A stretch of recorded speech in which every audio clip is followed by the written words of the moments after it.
What's up, everybody? Metal Dave here, along with my co-host Jason McMaster, bringing you another episode of the Talk Louder podcast.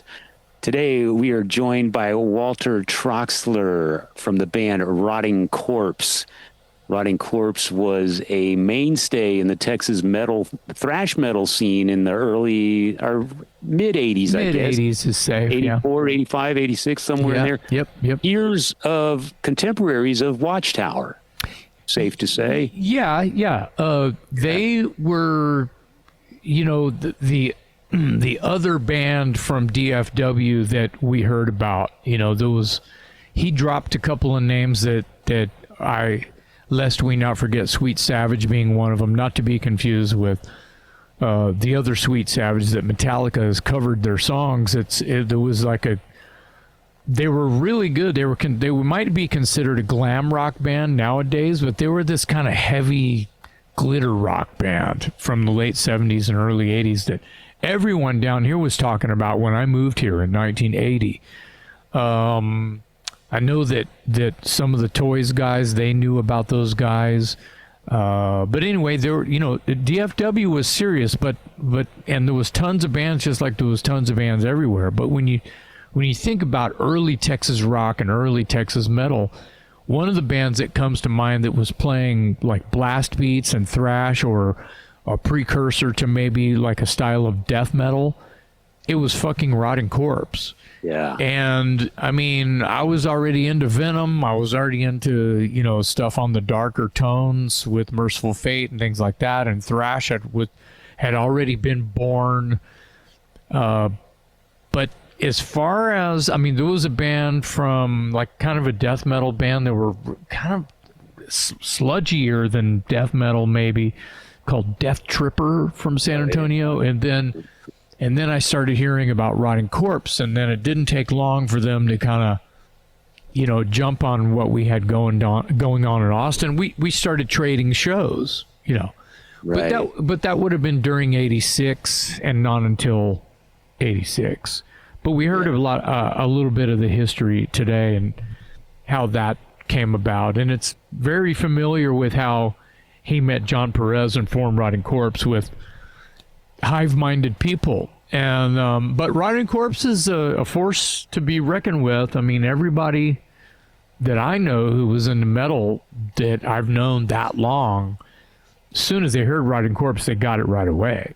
And if they were into Van Halen and Judas Priest and then they heard Rotting Corpse, their mind was fucked, because it was like, what is happening? And it would be because they didn't know Venom and they didn't know the true like European or Floridian precursor to death metal. So, but Rotting Corpse already knew what they wanted to do. John Perez, who is also a founding member of Rotting Corpse, has been on our lips as of late because of my involvement recently with Solitude Eternus as fill-in at Maryland Death Fest. And we didn't even get to hear Walter's side of how and why John was sort of like revolving door in and out of Rotting Corpse, because sure, I want to play fast, but I also want to play slow, doomy, Sabbathy type shit. And that would have been, maybe a conflict of interest, but I don't think so, because Perez keeps coming back when he's available to do Rotting Corpse gigs. Sure. Yeah. So he's part of the family, so it's cool. Yeah. And, growing up in San Antonio, I was aware of Rotting Corpse because, let's face it, when you hear the name Rotting Corpse, you don't forget it. And then they had the flyers were amazing, and the patches and the swag and all that stuff. If you were a metalhead in 1985 in Texas, you are aware of Rotting Corpse. And they were, as the name implies, it was pretty extreme. I put it somewhere between the first Slayer album up to like Hell Awaits, somewhere in that time frame of sound. They used to cover Hell Awaits. They still cover and even when Black Magic. Oh, okay, right on. Yeah, when Mo, and he talks about Mo, Jim Mulqueen, even when Mo was the front man for Rotting Corpse, he would go take a break to drink a beer, and Walter, they would go into Hell Awaits, and Walter would sing it, and it was something, a force to be reckoned. It was just like the fuck. And Hell Awaits was pretty much had come out in like 80, 84, 85. So here they are, it's early 86, and you're saying, wow, that's Hell Awaits. They're playing Hell Awaits, And I want to say I think it's the only band I've ever seen cover Hell Awaits. It's even to this day, which is still impressive to me. Maybe I ought to get out more, maybe not. But the point that I'm making is forced to be reckoned with. Rotting Corpse is out of control. The name kind of says it all. Right. They're a bunch of crazy people.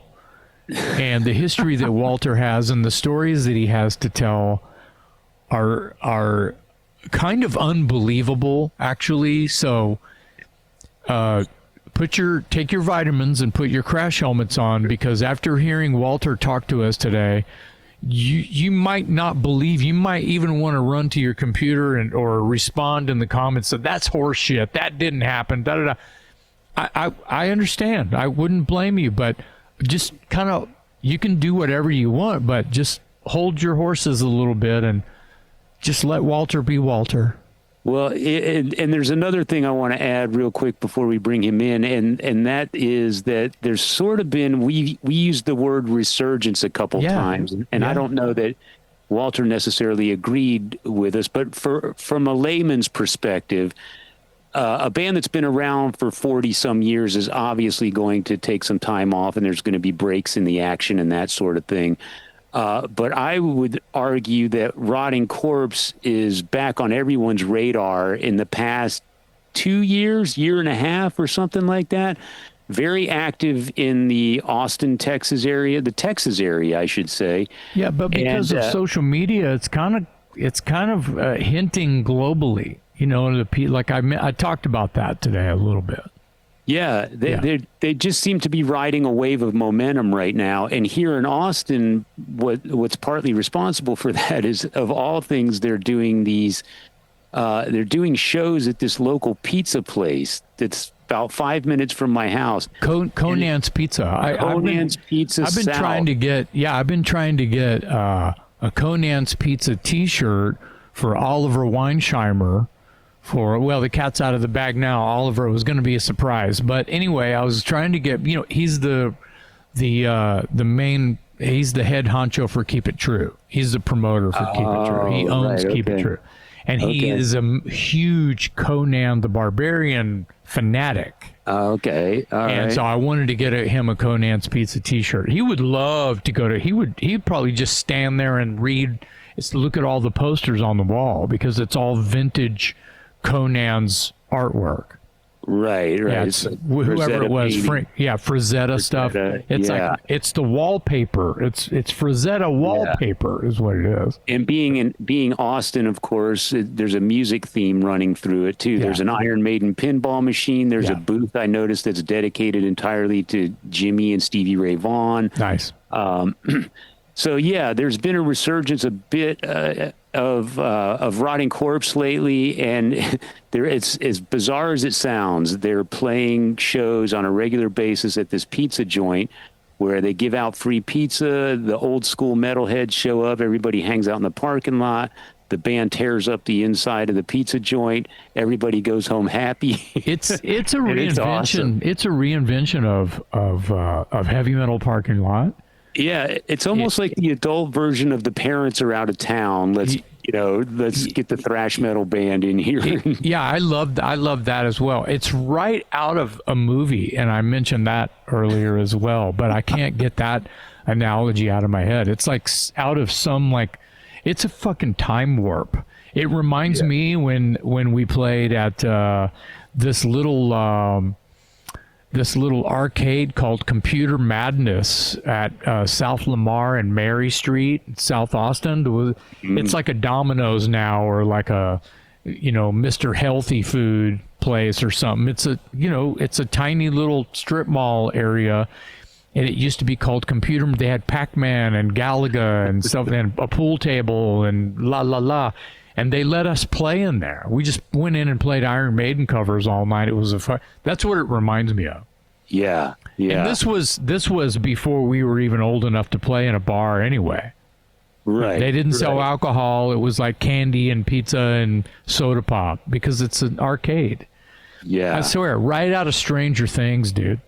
Yeah. Right out of it. Yeah. This whole thing has just been locally, it's been kind of an interesting thing to watch. Yeah, here we are in our 50s and 60s getting excited about playing in a fucking pizza place. Right. A thrash metal band in a pizza place, and you're home by 9 o'clock, man. Yeah. So it's amazing. And there's free pizza. And Conan's Pizza, by the way, shameless plug here, Conan's Pizza South, amazing. Yeah. Delicious pizza. Obviously, the place has been around, the very small local chain with, I think, only 2 leftover locations, one south, one north. It hasn't changed. It's like a time machine. You walk in, it looks like it did. I swear this place has been, both of these places have been around like 40 and 50 years. Yeah. 50 years. Yeah. So some of the people that still go there, they were going there when they were 12 and now they're 65. Right. It's not a modern. Yeah. It's not a modern chain. It's still. No. It's a throwback, old style, old school. Yeah, and it's so much fun. Handmade varnished tables and all kinds of music memorabilia and history of Austin. I just love it, man. I mean, Rotting Corpse plays. They do this on Wednesday nights about once a month at Conan's Pizza South here in Austin. And it's just turned into a social gathering where you can show up. I'm glad that we're talking about this, and I'm glad that we had Walter on, so as a vehicle for Rotting Corpse, as well as just the idea of keeping it old school and free and fun, and that our listeners and people watching globally can understand that this is one of the reasons we have a podcast. Yeah. Yeah. Great stories, Rotting Corpse and beyond, actually. He's got a pretty colorful past, so I was Walter, excited to have him. Walter is an onion. He's hard to figure out. Sometimes the taste can be a little bit bitter. And once you take a bite, you realize there's a bunch of layers. You may have to take another bite just to see if you taste it. Wait, what was that? What did I, take another, wait, it keeps going. Wait, what? You're freaking me out. That's Walter. Yeah. Yeah. And to get a taste of that, pardon the pun, go check out the Rotting Corpse social media pages, Facebook. Walter's always doing hype videos, promo videos for his upcoming gigs, and he is unfiltered and hilarious. He's a hot mess, and I love him. Thank you, Walter. Yeah. Exactly. Happy to have him with us today, Walter Trachsler from Rotting Corpse on the Talk Louder podcast.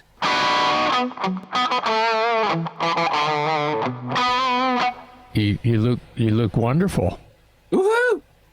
Yay, Walter. Yeah, Walter. How are you, man? Thanks for joining us. Hey, before we get started, how do you pronounce your last name? Trachsler. Trachsler. Got it. Okay. I've been saying it wrong for 40. I've been saying it wrong for 40 years. The same here. Like if it's like Brock's candy, but you change the B to a T, so Trox, and then put an LER on the end. Broxler. That's it. Troxler. Trachsler. There's 32 people in the world with that last name. Wow, that's not many. What are the origins of it? It's Swiss. Oh, okay. I'm Walter Trachsler the 13th. Interesting. Wow, that's cool. But the name just gets passed down. Like it's a chosen. When you're European, they don't choose the child's name. It gets passed on. So that's the thing. There was 13 men in a row on my father's side of the family, so they all got the name Trachsler. Walter. So yeah. Okay. That's how it works. Wow. All right. Yeah. Good deal. Well, I'm glad you could join us today, man. And Jason was suggesting we get you on the show, and he kind of beat me to the punch because I've been to a few of the Conan's Pizza things, and I saw one of your 4th of July shows maybe at the Continental Club a couple years ago. And so I'm sort of I'll confess, as a teenager growing up in San Antonio, I was well aware of the name Rotting Corpse and the logo, and I saw all the flyers, but I didn't really know the music, and I never saw you live. I think you guys, both you and Jason, were a couple years older than me, and that was just at the cutting off point where I couldn't quite get into the clubs that you were playing and that sort of thing. Yeah, there was no club to get into. All that for sure. That's a good point. All that to say that I must admit I'm kind of you've kind of come on my radar more in recent years, and I'm loving the Conan's thing and the Continental stuff and the shows that you've been doing lately. They're bringing out the old school crowd, and it's just more than a thrash show. It's kind of a social gathering, and it's really been cool. That's the point of it. Yeah. Yeah. So how did to me that was always the point of Rotting Corpse, but yeah. How did the Conan's Pizza thing come about? Because now this is almost a monthly occurrence now. Is that right? They had there's a girl that works there that kind of manages the place. Larissa, they call her Lars, and she's a young chick, and it was her idea. I guess they've had bands there before, like a long time ago, and they just made a post on Instagram, like if there's any bands would be interested in playing, and I instantly fucking hit them up. I was like, oh my God, I'd love to play. And I thought they were going to say, well, fuck no, Rotting Corpse, a family pizza joint, like that's not going to happen, Right. Like, are you serious? Would you really play here? I said, fuck yeah, we would. And I didn't know what I've been to Conan's North, and then the one that was here, by the campus. I'd never been to the South one, so I didn't know how big it was, or I had no fucking clue. But I was like, yeah, we'll do it. Fuck yeah. I didn't even know there was one on campus. Well, the one that was right over here, dude, off of, is it 29th Street? Yeah, it's right where 29th Street Ballroom is. If you cross Guadalupe, it's right there. It's right by where the Rio Mart is. It used to be there. Call me crazy, I have no idea. But the one I go to, the one that's up on Anderson and Burnett Road. Yeah. That's right by my work. So yeah, I'm in there a lot, and it's not really any different, except it's not a standalone brick and mortar. It's like more of in a shopping mall. But it's a lot bigger though. It is bigger, and they don't really have a place to put a band. Well, they don't have a place to put a band. Yeah. Okay. Well, that's the beauty of it then, right? Yeah. It's ridiculous. We were like, okay, we're gonna set up this little square, but we just cram all this shit in there, and it's actually perfect. Like, it's badass. It's fun. For people that are watching and listening and haven't had the Conan's Rotting Corpse experience, the Conan's Pizza South in South Austin, it's a family pizza joint. It's a family restaurant, and they do have a stage, but it's in the smallest corner of the building, and it's more suited to maybe a single sit-down acoustic singer-songwriter type of performance, or maybe even a duo. But I'm talking like, poetry readings or acoustic duos or something, not Rotting Corpse. It's like 12 by 12 foot. Yeah, it's a postage stamp. Yeah. Yeah, and we put that huge kit, which was that kit that Grib uses, was the last kit that Vince used on the what was the last tour that Pantera did? That's Vinnie Paul's kit. That's literally that kit. Okay. Yeah, we added the 3 smaller toms, but the Reinventing of Steel. Yeah. So that's the Reinventing of Steel kit. Mm-hmm. Wow. Yeah, but that's what that drum kit is. Wow. That's why those kits are 30 inches long. They're 30 by 24. They're cannons, man. It's a big fucking kit. Yeah. So we put that and 2 Marshall stacks up there, and all of us, and it's hilarious. It's great. Yeah. So have you did you scare away any families the first couple they times? all sit through it. It's amazing. Like, I always feel so bad about that, because I'm like, these poor people, dude, are just sitting here trying to eat, and we're setting all these shit up, and then we start playing. But there's these older women that come to every show that are in their 80s. They were there the first time that we played, just happened to be there eating, and they come every time we play now. Wow. Yeah. They had a little section they sit in, like, because they like the energy. That's what they say. They're like, oh, these young people, and it's fun, and everybody's positive, and, it's just a cool environment. So, yeah. Yeah. Well, yeah.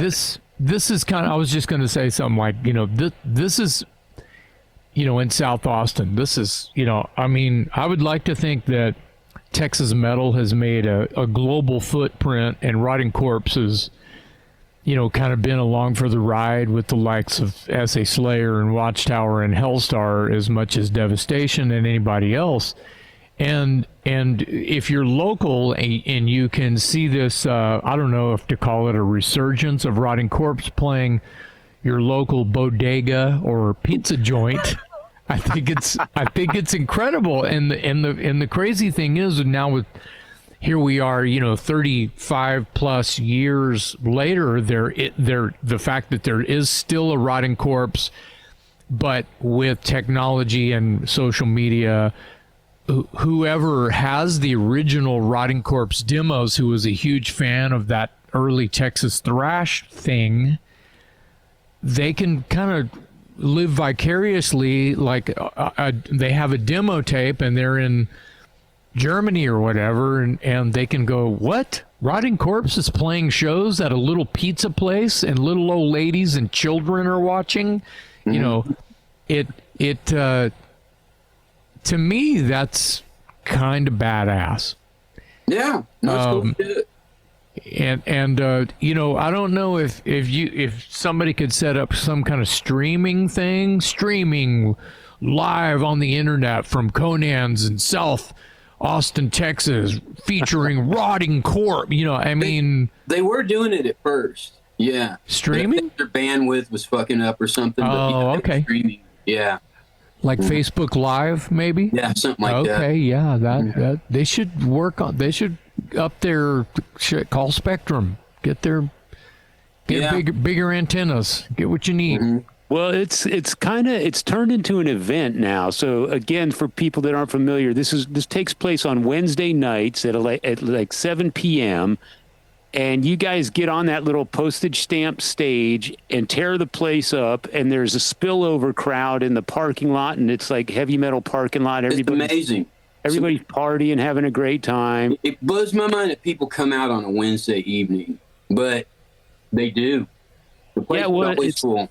It's early enough. I think that's the key. You guys kick it off at 7, and I live in South Austin, so I've gone to a couple of your shows there, and I'm home on my couch by 9:30. Yeah, there you go. Yeah, and for me as an old man, that works out great. And you got free food too, so why not? Yeah. I've not been to the free pizza Rotting Corpse party yet.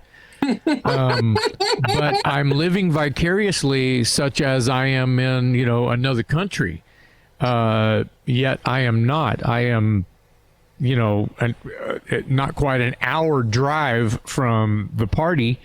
But what I'm saying is that area of South Austin, and the people that are showing up and joining in on this family reunion, who might have seen you back in the day, they went to Crockett High School, which is across the street. Mm-hmm.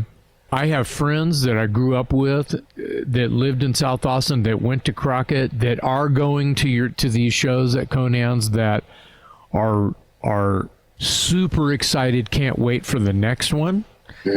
Because of the family reunion, because they saw you guys with us at the Ritz, because they saw you guys opening for one of their favorite bands, might have been a national touring act, and this would have been in the late 80s.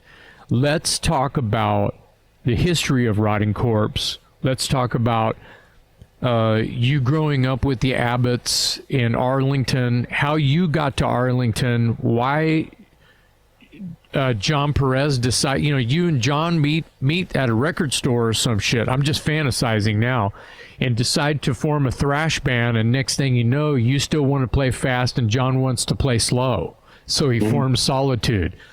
Go back and fill in the blanks, and we have, 45 minutes to talk to you about this. Oh, there's so much to it. Yeah, but Man, I wouldn't just even know where fill to in go. the blanks. Just how did you get to Arlington? Well, my parents, both of my parents are from Europe. My dad's from Switzerland, my mother's from Spain. So they moved to the States in their 30s. I was born in Chicago. They moved 10 days later to Arlington. Okay. Yeah, that's how I ended up there. And then the Abbotts live right down the street. So, I was playing with them. They lived across.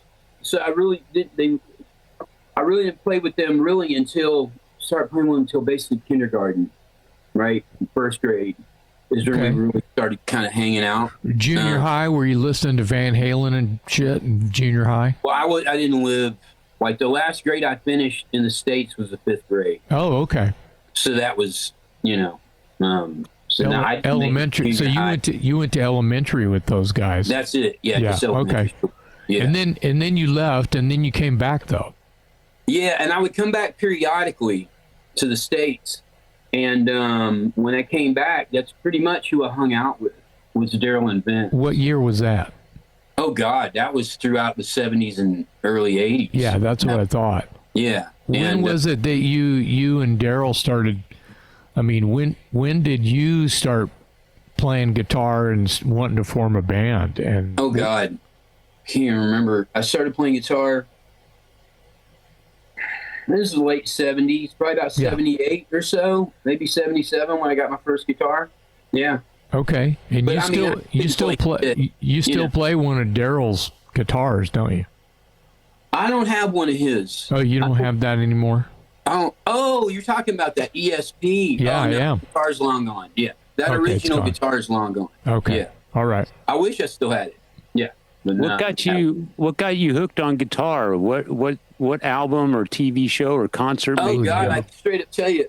We was in elementary school. So I was like a weird kid, because anyhow, I was just I don't different believe than you. everybody else. I don't believe you. You're not weird at all, Walter. I was different in every way, dude. Yeah. And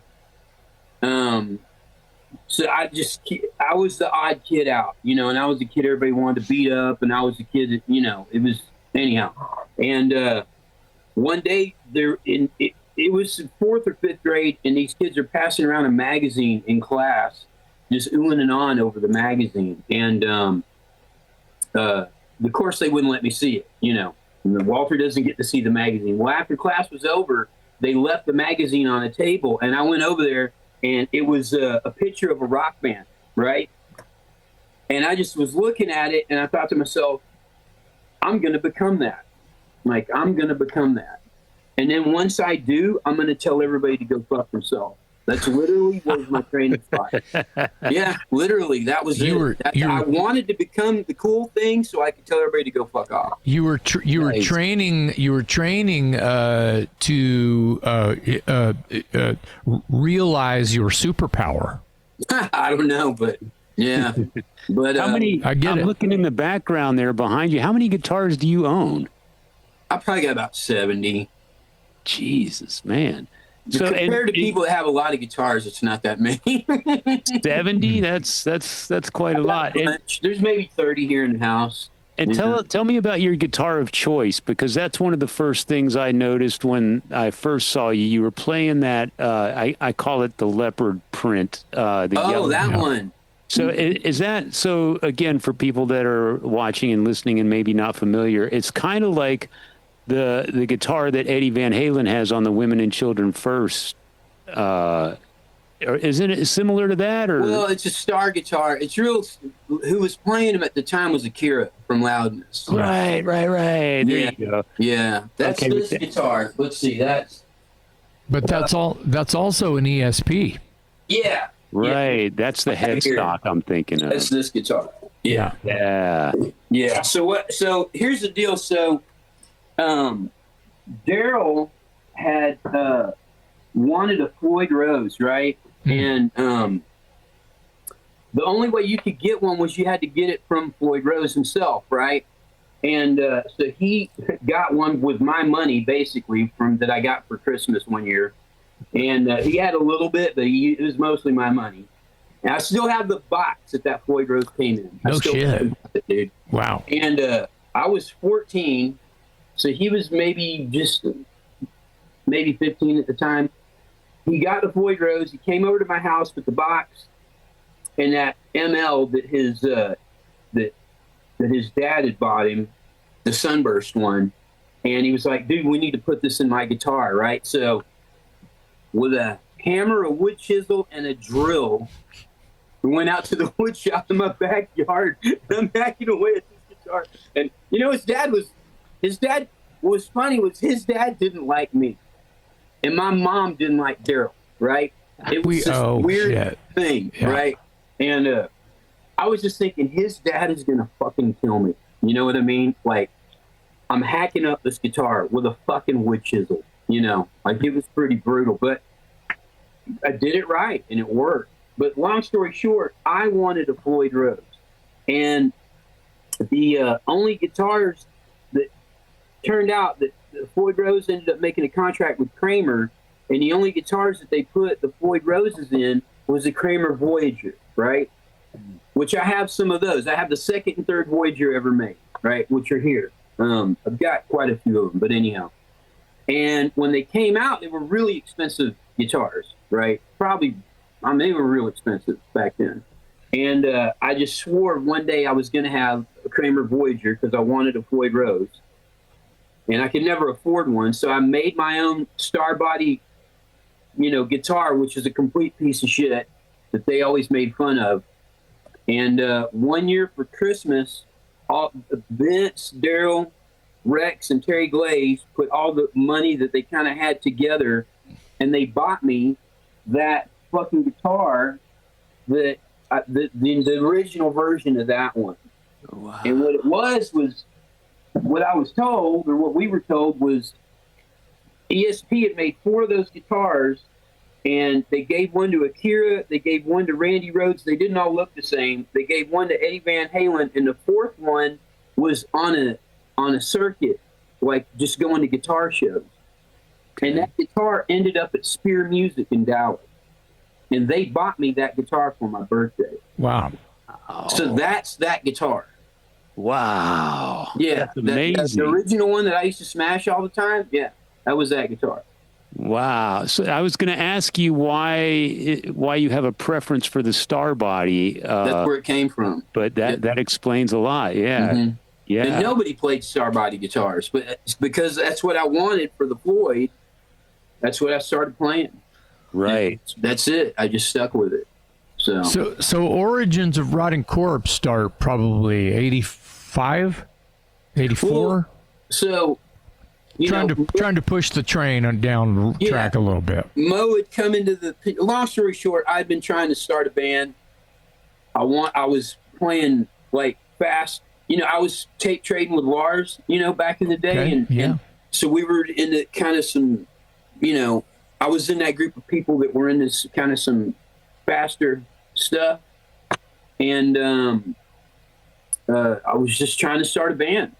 And, I'd been fucking around with Mo for about 2 years. That's Jim Mulqueen. Jim Mulqueen. Yeah. Who was the singer for Corpse. Original singer, yeah. Mm-hmm. And then I saw an ad.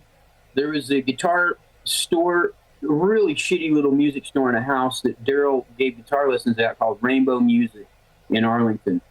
And there was a little piece of paper hanging on the fucking board.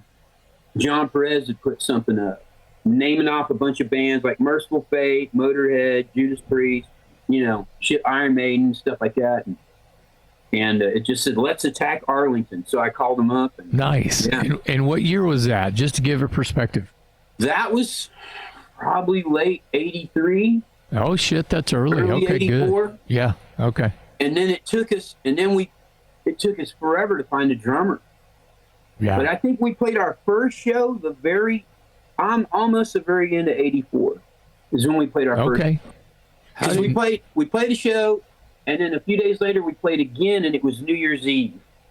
Who was on bass on that first outing? Marty. Yeah, and was it Dave Grider on drums? Dave Grider on drums. Okay. Yeah. And what happened to those guys? Well, Grider was in the band for a long time. Yeah. And Marty. He's the drummer that I remember before Randy. Yeah. Mm-hmm. Yeah. And then, Grider's gone on to do all sorts of crazy shit, Wow. He's quite an accomplished musician for sure. Wow. Not to mention he won $11 million, but Whoa. Yeah. He won the lottery. You win a lot. He won the American Home Shield sweepstakes on its 20th anniversary. Far out. Mm-hmm. Yeah. So normally it was $1 million. And on the 10th anniversary, they did $10 million. Well, on the 20th anniversary, they made it $11 million and a Corvette. Wow. Oh, dude, it's crazy to hear him tell the story. The crazy life of David Grider. Oh, dude. Yeah. Dude, let me tell you, he's a character. So you had Dave on drums, and you know what? I remember him being rad because I hadn't seen anybody up close just go better. Well, your dude, Rick. Yeah. Rick. Dave worshipped Rick, and Rick really, he didn't worship Dave, but he was like, Dave's a bad motherfucker. Like, they had a true appreciation for each other. Yeah. And Rick Kaluka was, considered, was it.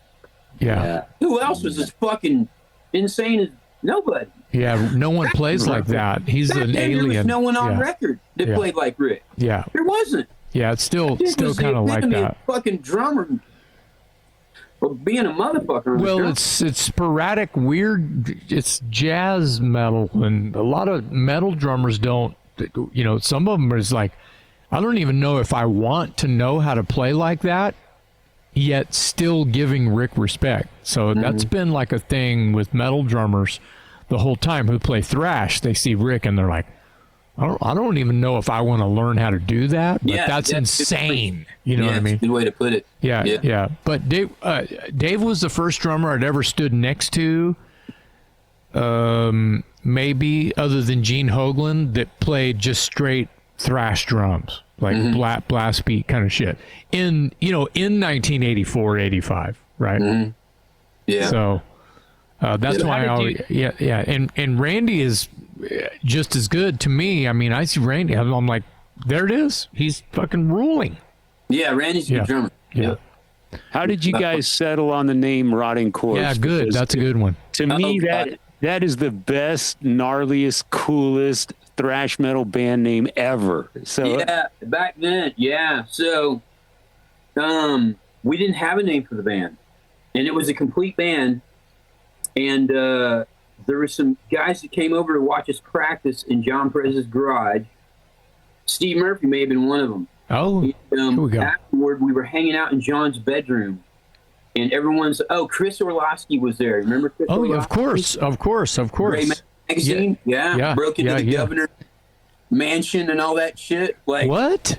Yeah, dude, it's crazy shit. We're talking Chris Orlowski, Gray Matter Magazine, Eldritch Wright singer and songwriter. Yeah, he's kind of infamous. I mean, he's not alive anymore. He's gone now, bless him. But he broke into the governor's mansion. Made a video of himself sitting at his desk and like going through shit. God. Yeah. Wow, I didn't know that. Mm-hmm. Yeah, it was FBI and CIA and all this shit all over. Yeah. What? Mm-hmm. Oh, wow, that's when a legend. He was going to college here. Yeah. Yeah, well, that's when I met him. That's when he started Gray Matter Magazine. Yeah, me and my buddies were contributing writers for that. But anyway, to keep on moving, you have this jam and you've got people there hearing you and they're coming up with a name for you or what? They're like, what's the name of the band? And we're like, well, we don't have a name. We hadn't really thought about it, honestly. We were so focused on just trying to make a complete band. Thrash. And John was really into these Fangoria magazines and shit. Like, really into that kind of stuff back then. And he had all these magazines just all over his room. And I was looking down at the cover of one of them, and it had all these dead bodies all over it. And as a joke, I'm just looking at it, and I go, oh, we're going to call the band Rotting Corpse, right? And they're like, what? And their reaction to it, like, next thing I look over at Dave, and he's looking at me, and he was seeing their reaction to it, and he goes, yeah, we're calling the band Rotting Corpse. And then Mo was like, oh yeah, man, it was a joke. It was a joke because we just saw their reaction to it. But after they left, we were like, man, maybe we ought to call the band Rotting Corpse. It's pretty good. It's awesome. The closest thing there was to it back then was the Dead Kennedys. There was no bands with extreme names like that. Yeah, I don't think Rotting Christ was around they weren't yet. around. No, it's not there yet. None of that shit was around, dude. Like, nobody had a band named like Rotting Corpse. Like, it was ridiculous. I always wanted to see the Rotting Corpse shirt with the RC Cola. Oh, logo. That'd be cool. The Rotting Corpse, but it's RC Cola, you know? Oh, we got to do that. Yeah. And it'll be like, you know, one you could wear to, I don't know, a wedding, you know, because it says, it's like, it looks like RC Cola. That'd be cool. Yeah. But that's how that happened. And then we knew we were onto something when we made flyers. And this is in the movie, you know, we talk about it. But like when we made the flyers and... For those who don't know, tell them the name of the movie and where they can watch it. Circus of Fools. It's not on YouTube? No. There's the trailers for it are on YouTube, but yeah, you're not going to find it. Yeah. Damn it. Okay. But hey, that's a whole nother fucking thing. But whenever we put the flyers in the record stores, you know, everyone put their flyers out and we go up there and we put 50 at a time and come back the next day and they'd all be gone. Yeah. And we thought people were throwing our flyers away. And we asked the people who work there and they're like, nah, man, no one's throwing your flyers away. Like, people are taking them. You know, and no one took flyers like that. That's good. You make your flyers and come back a month later, and they'd all still fucking be there. I feel that way. I feel that way about the flyers of a certain ilk of during a certain time. Like, I don't think anybody was throwing away the Watchtower flyers. I don't think anybody was throwing away the Hellstar and the SA Slayer and that. You know, I don't think that they were. You know why? Because the band names and the content and the shit that goes into making those flyers looked more like the hardcore bands of the era, of the time, the punk rock bands, because those flyers were super interesting. They would have insignias. They would be fucking scary looking. You know what I mean? And a lot of people would collect those and hang them on their bedroom wall. It was like a shrine to a scene. The audience for that kind of the audience for that kind of music they're into collecting. I mean, look at us all, you know. So you see something cool, you gravitate towards it, you know. Yeah. But then what happened? We go to the store to put more flyers out, and people had made flyers for our shows on their own, just because it was so crazy. The skull with the spikes coming out of the head and the rain, Rotting Corpse, like. So we didn't even have to make our own fucking flyers. We'd make one flyer and go up there, and there'd be 5 to 10 other flyers advertising our show. That's like just made on their own. That's like a Phantom Street Team. It was right, dude. It was crazy, and we're like, okay, we're onto something with this shit. Like, what the fuck? So, nice. I have to ask you. You know, I think about this all the time. Did you ever have an awkward conversation like with a girlfriend's parents or a job interview or a fellow employee? To this day, when they go, "What band do you play?" To this day, I don't tell people. Right. They're like, "Oh, I heard you playing in a band." Okay. You've What's never the told name of it? I'm like, I'd rather not say. Yeah. And especially if I haven't met someone in person, I definitely won't tell them the name of the band. And they're like, why is that? I'm like, because you're going to get the wrong impression of who I am in business and anything. You know, like, what? Playing out Rotting Corpse? Like, what the fuck? You know, like with Conan, it was the same shit. You know, right? Stand like, this is going to be entertainment. You know, like we're going to get up there and be entertaining. Well, you guys are entertaining. There's definitely, you guys have always been entertaining, even when Mo was the singer. Oh, Mo was, dude, that was the beauty of Mo. It was fucking hilarious. The guy was just a nutcase. So it was hilarious. He was such a great front man. Yeah. Like, I miss that. We'd have him back in a heartbeat if he wanted to do it. Yeah. You know, but I mean, it was really something else with Mo up there. And all he was just being himself. You know, that's all I do too. There's nothing. Oh, 100%. Yeah. I don't have anything thought out before I ever get on stage to play a show. Right. Anything I say that comes out of my mouth is literally whatever the fuck I'm thinking of at that moment.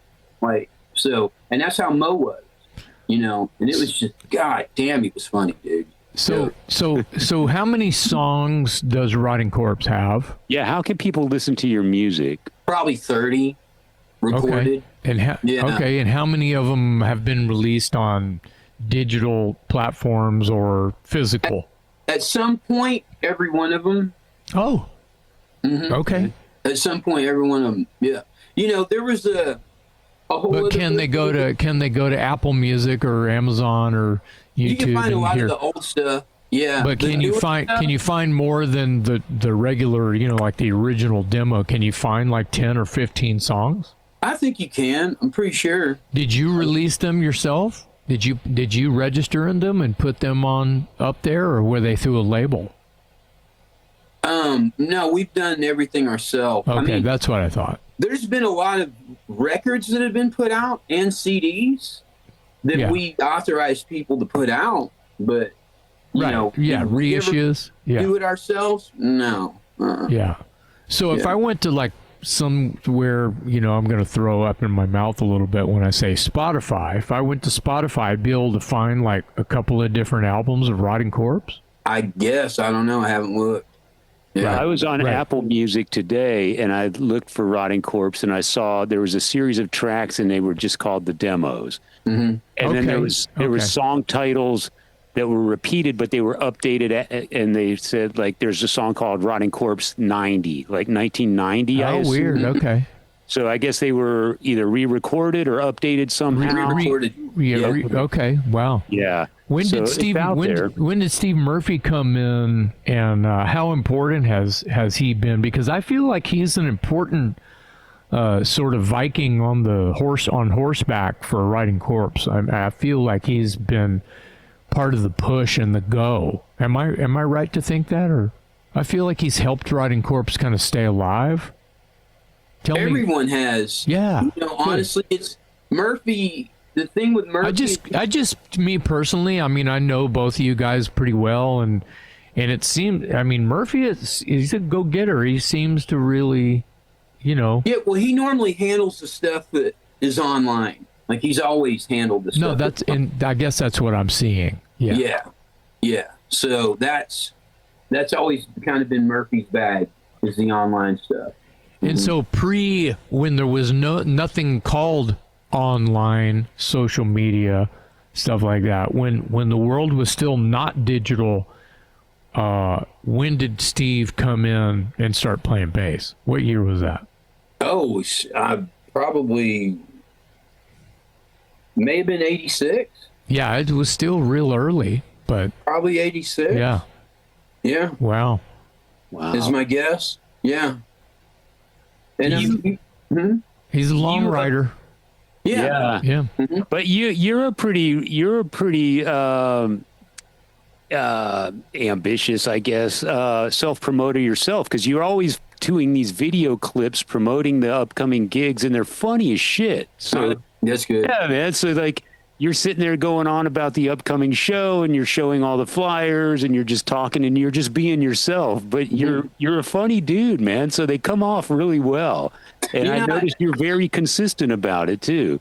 Well, you know, people give me shit because it's weird, dude. And I'm sure you guys experience this too. Like, there's people that come up to you and go, "Man, I watched your and I can't wait for you to do the next one." And you're just like, "You watch that shit that I put out?" Or, you know, you might be like, "You watch my podcast?" Like, it could be someone's mom. You know what I mean? You're like, "Wait a minute, right? You watch this shit?" Like, wait a minute, what the fuck? It's crazy. The people that are telling me all the time that I just be like, "What the fuck?" Like, you watch this shit? Oh man, I can't wait for the next one you put out. When I went out, we all sit down and watch it as a family. I'm like, wow, what the fuck, dude? Okay, so that pushes me to do it because I've run into people like that. I mean, I see a lot of people every day, so run into someone almost every day that brings it up. And because people want it and appreciate it, hence I do it. Yeah, they respond to it, and I can see why. I mean, when I see that you posted something new on Facebook or whatever, I'm like, I'm going to watch this. And I watch every one of them, and it's always hilarious. That's cool, man. Yeah, yeah. I used to do that story time thing a lot, and I started doing that probably 15 years ago, and I just called it story time, and I tell some wacky story because people are always like, "Yeah, tell us a story about this or that or whatever." So Right. Yeah. Yeah. So You've done a lot of things and seen a lot of things that seem unreal. So yeah, without question. Yeah. I mean, when you're raised by a mercenary and you live on a boat traveling the world, yeah, you're gonna do a lot of pretty crazy fucking shit. Said what?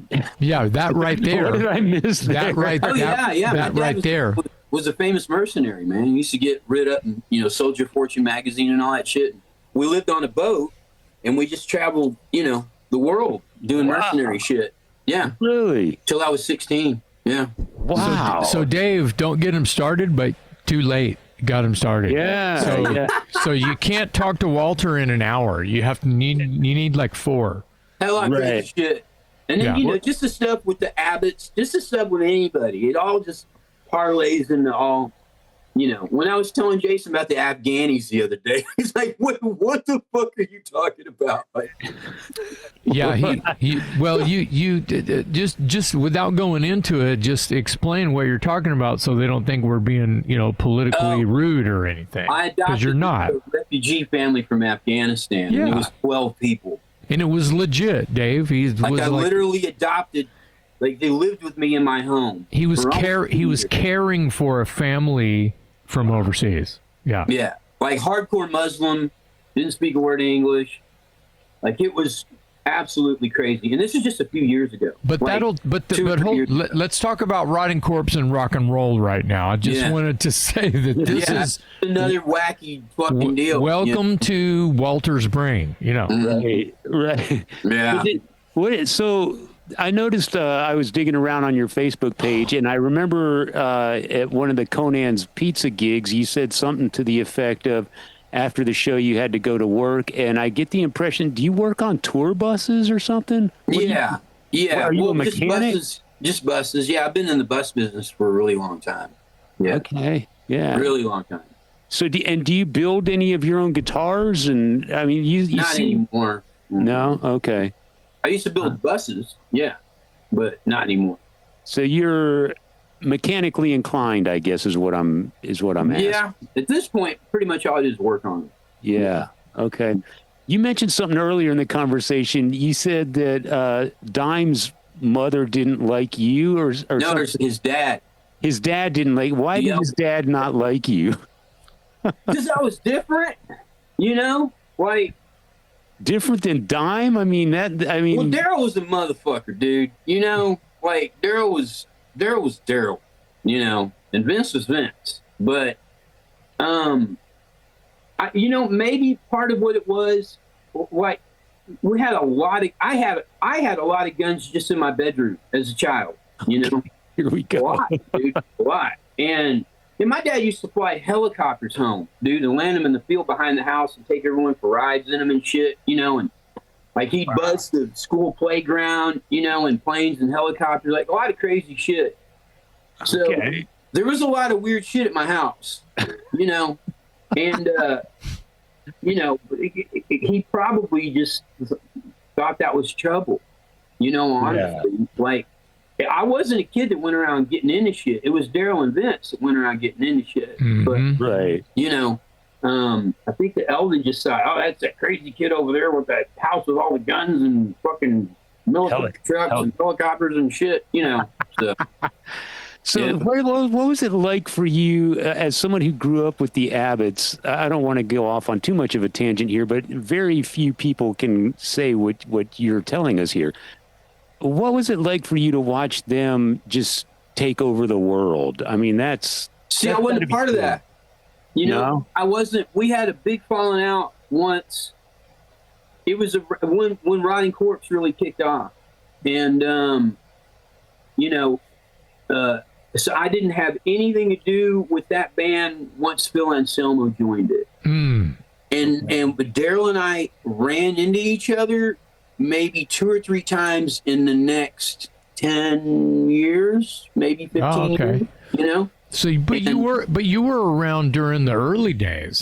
Terry Glaze days. Yeah, I was there for the whole thing. Yeah, and they think got to be a big local band. Yeah, I think that's there what. was other bands that were big local bands too. Yeah, right. Sweet Savage, Bellico, Oh, yeah. the lists are endless. Yeah, So they were just another. I mean, look at God, what was the name of the band? I can't remember their name right now. Anyhow, there was a lot of bands that were club bands that got pretty big back then. Yeah. And Sarah was just another one of those bands. Although they were the youngest ones, I would say, out of everybody. Well, we were talking about Point Blank the other day. Yeah. Well, Point Blank was Point Blank. They were already like rock star shit. Had a hit on the radio. Yeah. Nicole. Yeah. And Nicole worked at that restaurant, dude, that I was talking about. Yeah, what was the name of that place? Coach House? Candlelight. Yeah. Candlelight. Yeah. And his daughter, so he wrote, what's crazy is he wrote that song about her as a baby. So if you go back and listen to the song and read the words, you're like, oh shit, he's talking about a baby. Okay. Like it makes complete sense. But you would think he's talking about an adult when you listen to the song. Yeah. He's talking about an actual baby. Yeah. So, but even from a distance, you're kind of, you and the Abbotts aren't hanging around at the time that the band blows up, but still, that still has to be pretty incredible for you to watch from a distance. And I mean, that would be like me looking at Jason turn into Metallica or something. I guess, I was so heavily involved in the music business at that point, that it was, to me, it was just like, well, it's just another fucking band doing it, Right. Like that's really how I looked at it. But and I had already achieved success, with that. Yeah. And then, and at one point, which nobody fucking knows, I became the fifth member of the Cult, right? And then quit before we ever went on tour. But I actually achieved a lot of success as a guitar player at one point. So, and I had the tour bus business, which was making a lot of fucking money. So it was like, as far as the Abbotts went, I'm like, okay, well, they're just another fucking bunch of people doing some shit, Right. Okay, they're on Ozfest. I've got buses on Ozfest, all right. Yeah. I really didn't.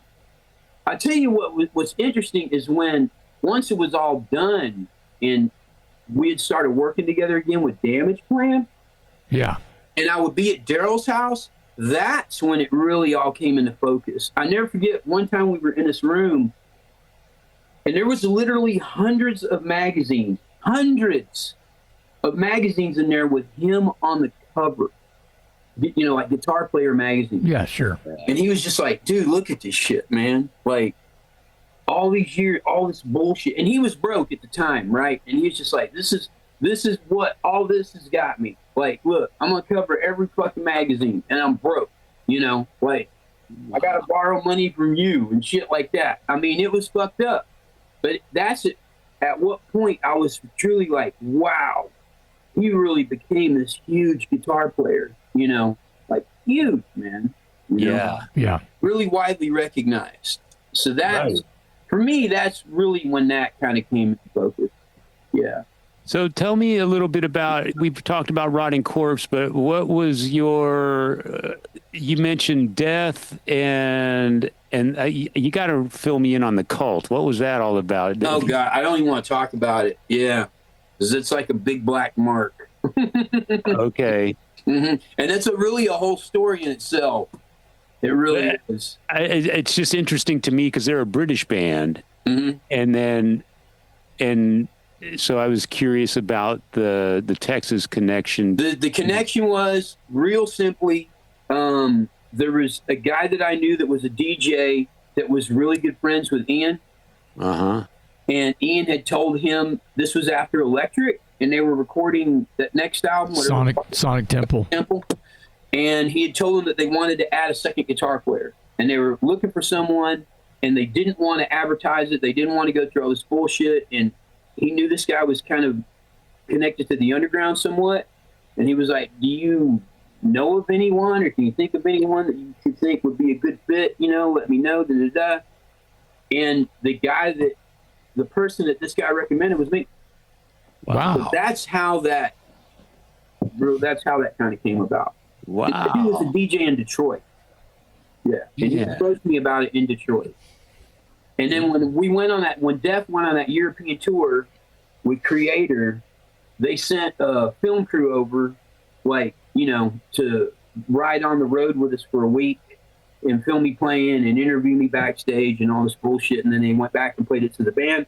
And then the band, they called me, the management company called me and all that bullshit and said that I had the gig. So, wow. There you go. So you were a member of Death? Yeah. Mm-hmm. Wow, I didn't know that. Yeah, I was an actual member of Death after James Murphy had left, and Paul Masvidal from Cynic played for a couple of weeks. Then Albert Gonzalez from Evil Dead played guitar for part of the Spiritual Healing Tour. I think it was 2 weeks. And I'd kind of been living at Chuck's house, at his parents' house. So we were really good friends. I'd been touring with Def for a couple of years as their sound man, right? And the Devastation guys were the ones that suggested it. They were like, hey, man, because they're like, man, we need to get another guitar player. They're like, why don't you get Walt to play guitar? What the fuck is wrong with you guys? So that was it. They asked me to join the band. Wow. And the next month, Chuck and he showed me how to play the songs exactly how he wanted them played, which he was really excited about that. So anyhow, yeah. Wow, man, that's incredible. We went to do that tour, which was a huge tour. It was supposed to be a year-long tour. Chuck just fucked off as usual, and we went and did the tour without him. Yeah. Wow. Yeah. Wow. Wow, that was a strange moment. No Chuck. It was not something that we wanted to do. Right. But we did it really contractually so that a whole bunch of people didn't get fucked. And there's a lot to it, but there was a lot of reasons that we did it. It wasn't Louis in that as well? Yeah, well, I brought Louis along as Bill's drum tech, just as an excuse to be able to bring him to Europe, and because Bill had a drum tech in Europe. And 2 weeks into it, Chuck called us with the manager, Mitch Carduna, and told us that he was ready to come and join the tour. And all of the crew, which was a huge crew, it was like 35 people on that tour. And they all came into the room where we were having the meeting on over a phone call. And one guy represented the whole crew, and they said, if that guy comes, we all leave today, right now. Make a choice. Wow. Like literally everyone was going to quit the tour. So there was some drama going on. Oh, it was crazy, Yeah. dude. Are you kidding me? Like there was a massive amount of money had been put into that tour. Right. It was Drakkar Promotions, and it was their first thing they'd ever done. And I mean, we were going to every communist country but Russia and China. I mean, we played East Germany.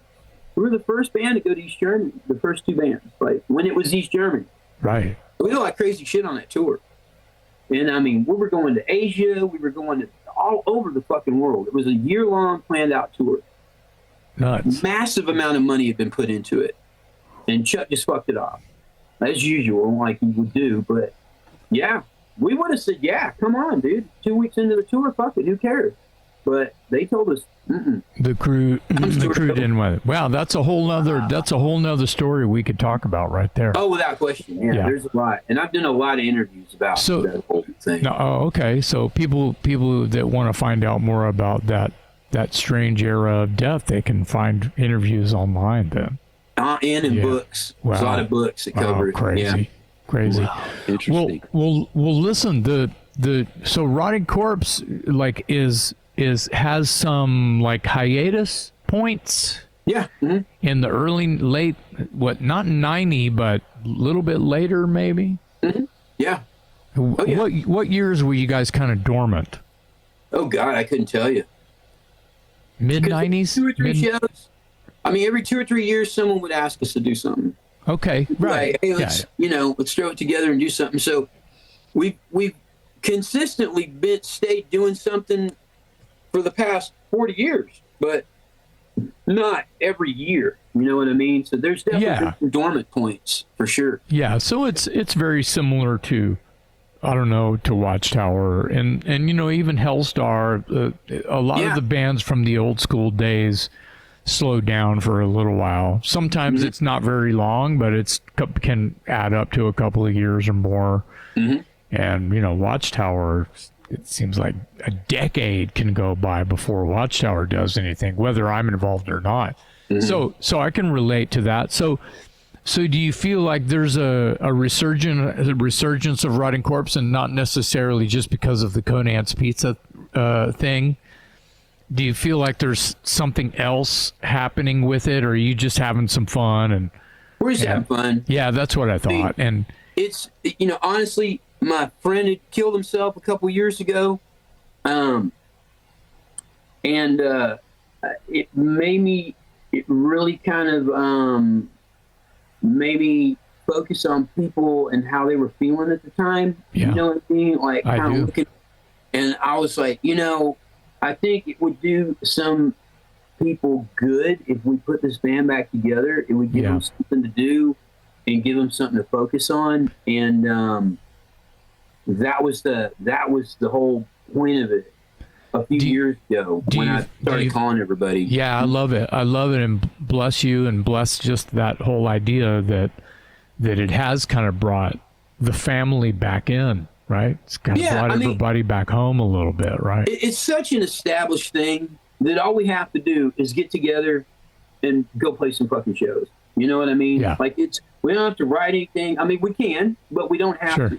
No. You know, we don't even have to practice. We've been playing the same fucking songs for 40 years. Yeah. You know, it's we can just go do it, and because it's the nature of Rotting Corpse, people ain't gonna give a fuck anyhow. You know what I mean? As long as we show up and make some noise, they think it's great. Well, that's what they want. They want it to be loud and crazy and wild and noisy, just like it always has been. Yeah. So, you know, there you go. Why not? Well, it's not hard to do. I feel like it's you know, just the idea of continuance, or you know, resurgence or continuance, whatever the fucking word is.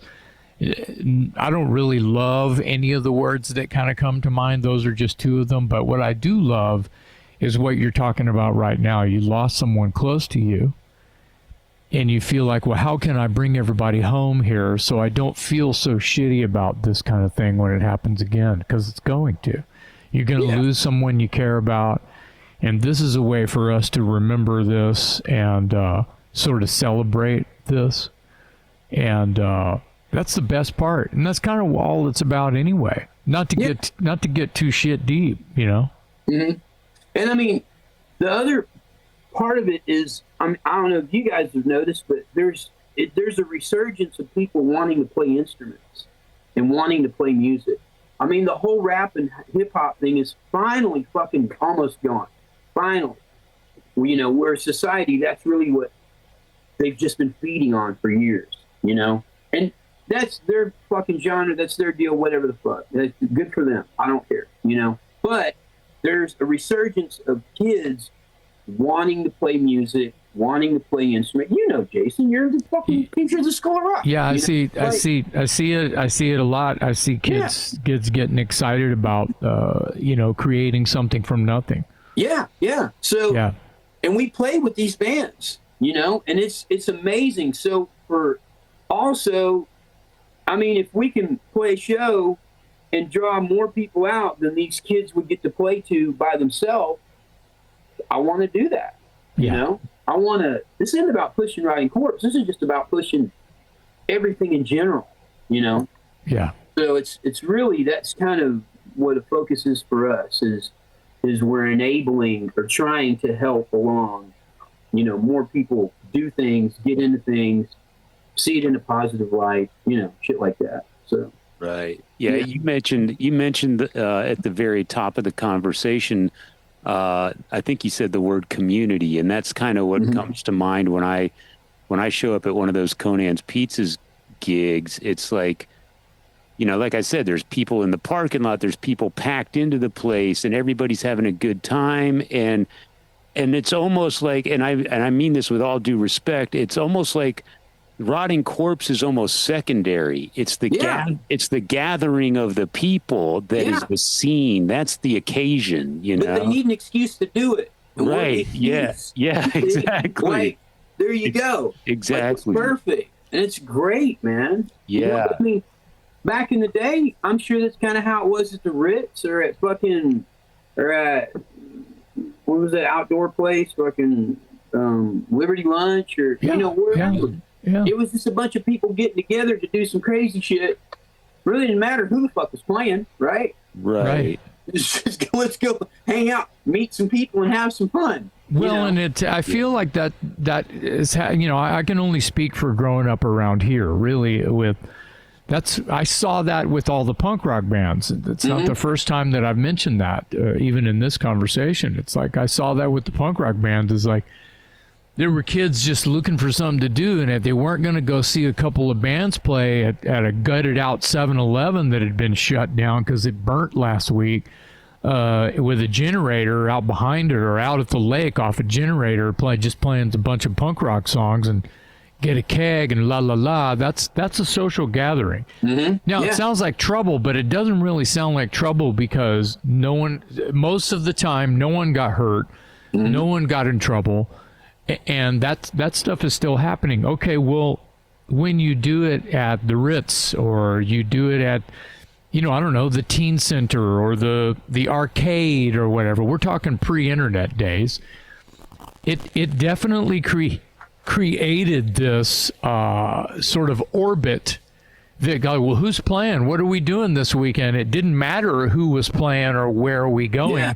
It's like somebody had a flyer or a phone number or so-and-so's parents were going out of town and Watchtower was going to play in the living room at 7 o'clock or what.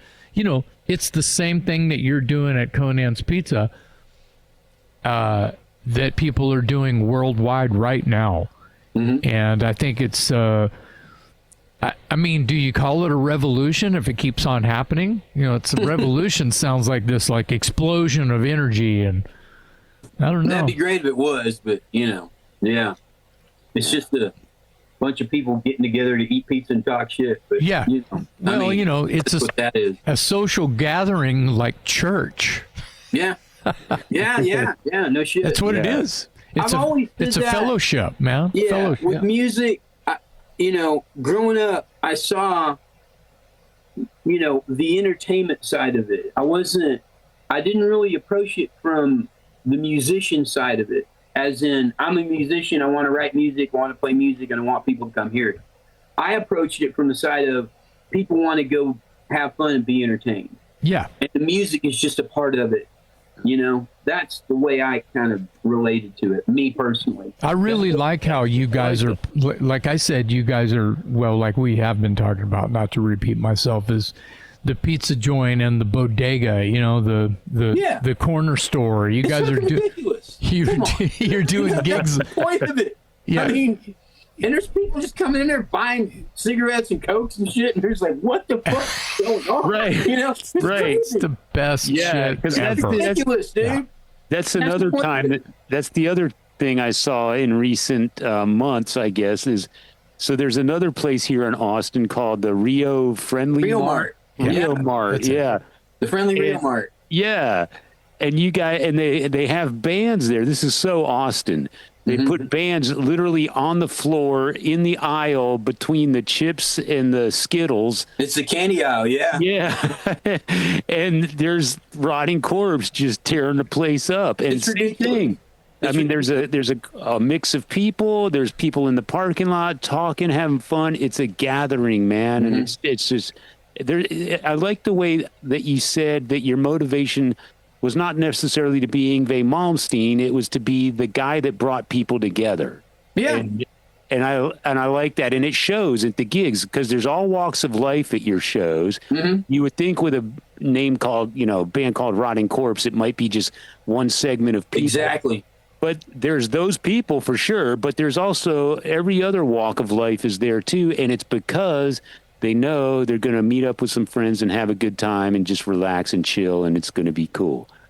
Yeah. I said, you know, we've always tried to make a point to not play with bands that are like us, especially nowadays. because we want other people to be exposed to this kind of stuff, you know. So I mean, if we could play with a Blondie fucking cover band and a B-52s band, I'd be all about it. I'd do a show like that, you know. Like, don't get me wrong. There's going to be plenty of shows that we're going to play with bands exactly like us. Okay, that's nothing new, you know. And we're basically playing to the same fucking crowd. You know, it's not breaking anyone new into it, you know? Right. It's like, if we play with bands that are totally different than us, great. That's what we want to do. We want to do shit that, and that was the point of Rotting Corpse in the first place. We were doing something that no one else was doing. Nobody, you know? Right. So at this point, there's been a million people do what we started out doing 40 years ago. Right. So, but we still have that desire to do what no one else is doing. And it's not the driving force behind it. It's just like, why the fuck not? You know? Right. They're the same fucking people. Those people are going to come out regardless. You know what I mean? And get what they want out of it. Right. We want other people to come out too and be like, oh, wow, this is cool, or this is fun, or holy shit, what the fuck is that? You know? Like, so hence, playing the fucking Rio Mart. You know? And it was another place. I was like, you know, there's no way this guy's going to let us play here. Rotting Corpse? Well, all this shit? Like, come the fuck on. You know? But he was down with it. You know? And it's literally a convenience store. Like you said, people are walking in to buy cigarettes or candy. This is a convenience store. I'm like, well, I just fucking told you, man. Like, it's a fucking convenience store, and we're playing in the candy aisle. Can't be any more clear about that. You know? What it is. To me, it's awesome. Yeah, to me, it's kind of like a scene out of like that movie Slacker. Yeah. Or you know, like, I don't know.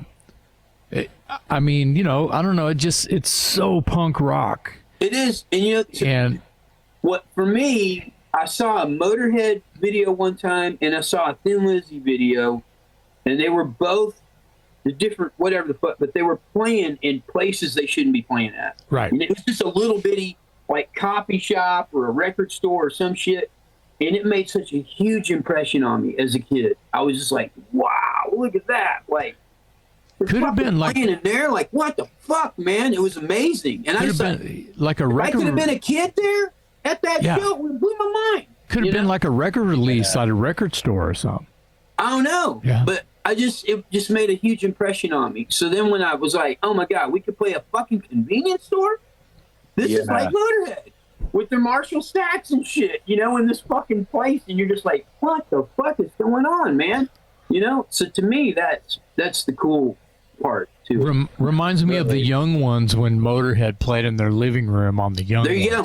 Yeah, dude. Yeah. Well, you know what? I hadn't really thought about it until we were having this conversation, but the environment is actually sort of a contributing factor, because people sort of just wander into a pizza joint or a convenience store innocently enough, right? Mm-hmm. And then you're in there ripping it up, and it's like, you know, it's almost like they can't turn away from it, you know? What the fuck is going on? Yeah. And then they're going to go home and they're going to tell their spouse or their kids or something, you're not going to believe this shit. I walked into a convenience store and this fucking death metal band was tearing it up. I mean, that's awesome. It's crazy. Yeah, man. That's the point. And here, you know, here's another thing you were talking about, you know, the idea of bringing people together and entertaining people and possibly mixing different genres. And I'm not just saying this to blow smoke, but you're a pretty funny guy, man. And you said earlier in the show that you just speak whatever comes off the top of your head. I've been there. I've seen you numerous times, and it's pretty entertaining what comes out of your mouth. Mm-hmm. You're very spontaneous, very spur of the moment, and you just have this sort of gift for being humorous. It's funny. And I think that adds a lot to it as well. Mm-hmm. Yeah. Well, I tell people about my friend Walter, and I go, look out, he doesn't have much filter. But at the same time, you're reluctant to tell people the name of your fucking band. So there is some filter.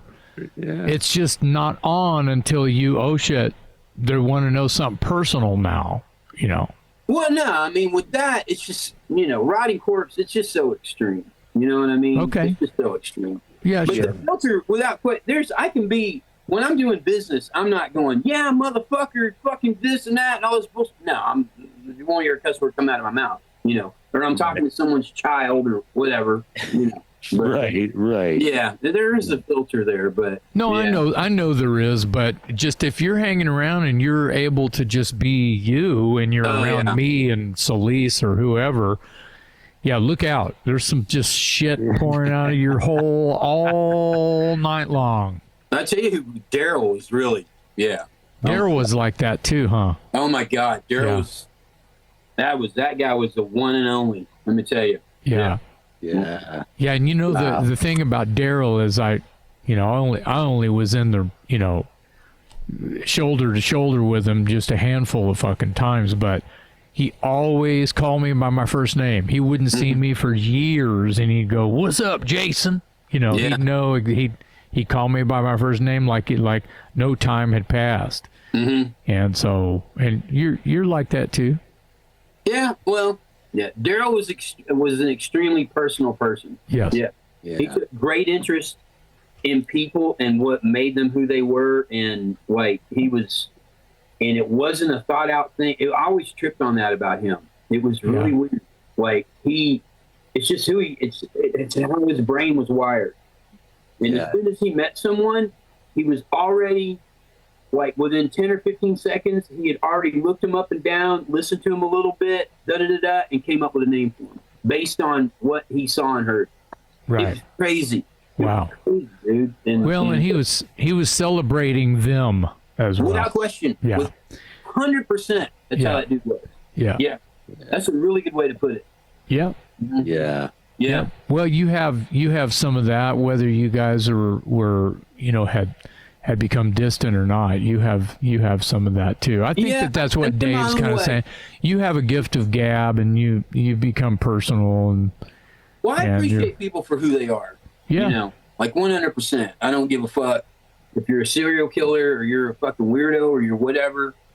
I'll appreciate you for who you are and your whatever your uniqueness is. And that's all there is to it.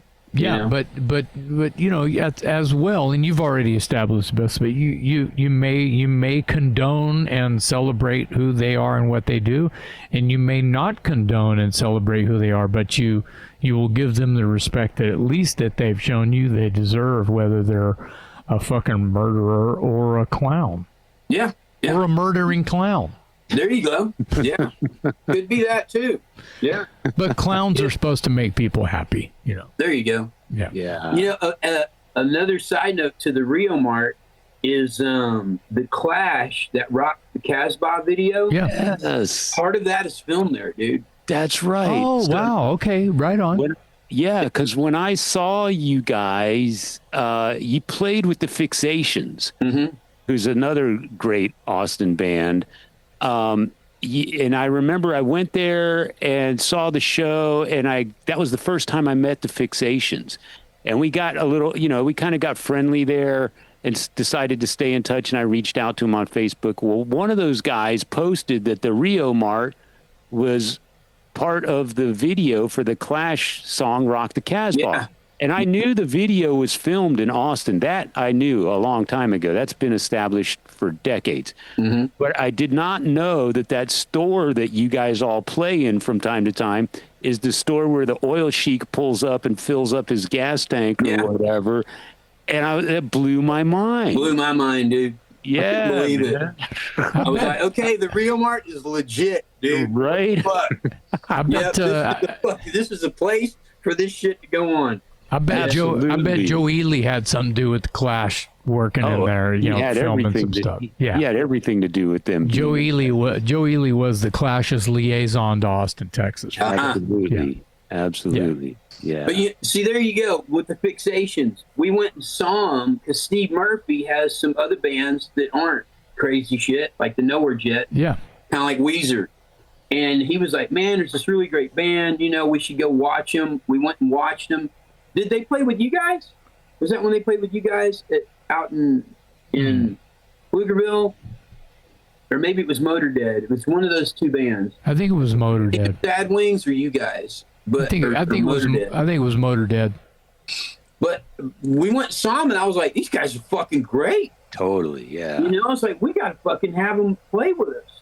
Yeah. Just another one of those things, you know, like we're nothing alike. Exactly. But you're a fucking great man, you know? Yeah. So why the fuck not? Like, that's what I'm talking about, mixing that kind of stuff in.